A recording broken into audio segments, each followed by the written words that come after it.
কিন্তু কিছু করার নাই। পড়ছে কি কি যেন একটা বলে না, পড়েছ মোগলের হাতে না মোগলের হাতে খাবার খেতে হবে একসাথে, এরকম একটা কিছু।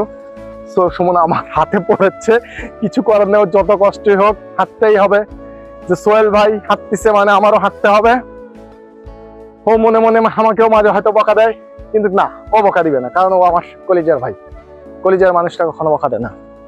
আমি কিন্তু সিঁড়িতে উঠে গেলাম, সুমন দেখানোর চেষ্টা করছে এই সেই তাজমহল। এটা সেই সম্রাট শাহজাহান বানিয়েছিল মমতাজের জন্য। মমতাজ, মোমো কেটে দিয়ে তাজ, আর ওর জন্য যে বাড়িটা বানাইছিল সেটা হচ্ছে মহল। সো মমতাজ মহল না বলে তাজমহল বলা হয়েছে, ঠিক আছে। এখন সেই তাজমহল দেখালাম আপনাদেরকে। বন্ধুরা এখন আমরা যাচ্ছি তাজমহলের ভিতর দিয়ে ঢুকবো, দেখি ভিতরে কি আছে। সুমন দেখানোর চেষ্টা করবো আপনাদেরকে।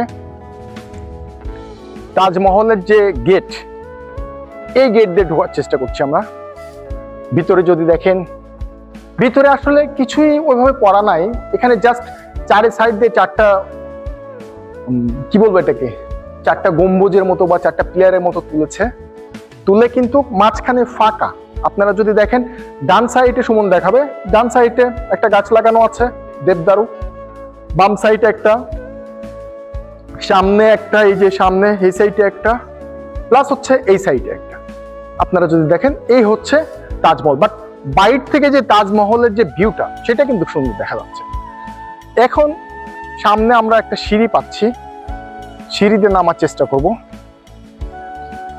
সো বন্ধুরা এই তাজমহল থেকে আমরা এখন নেমে যাচ্ছি। নেমে সামনে যদি দেখি, এখানে আরেকটা সুন্দর একটা ইয়ে আছে। এটা কার? এটা মনে রাখে না, বয়স হয়ে গেছে, মাথা কাজ করে না।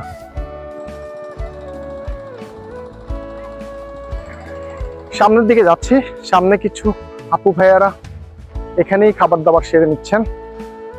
অনেক দূর থেকে আসছে, ক্লান্ত হয়ে গেছে, এই খাবার দাবার খেয়ে নিচ্ছেন। সুমন আরেকটা ভিউ আপনাদেরকে দেখানোর চেষ্টা করছে।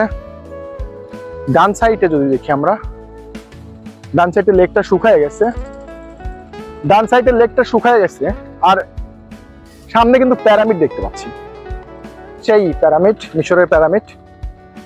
পিরামিড দেখে আমরা এখন সোজা আর একটু সামনের দিকে যাওয়ার চেষ্টা করব।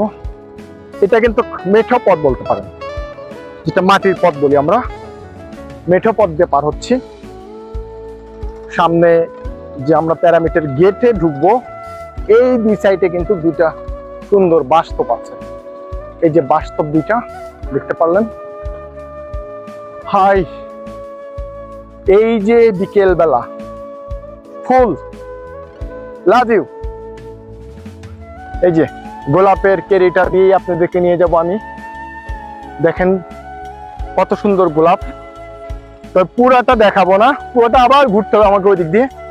এইভাবে পুরো কেরিটাই গোলাপ দিয়ে ভরা, এবং নিচে কিন্তু অনেকগুলো ফুল গাছ লাগানো হয়েছে, সেটা পরে দেখাবো। সোজা যাচ্ছি এখন। পিরামিড দেখতে পাচ্ছেন, বামে সুমন সুন্দর করে দেখাচ্ছে। এটাতে ওঠার সাধ্য আপনার নাই, কারণ এটা ঢালাই করা, একদম প্লাস্টার করা, এটাতে উঠতে পারবেন না। আমি আর চেষ্টাও করছি না। আমরা কিন্তু এদিকে আর যেতে পারবো না, কারণ এদিকে যাওয়ার মতো কোনো জায়গা নাই।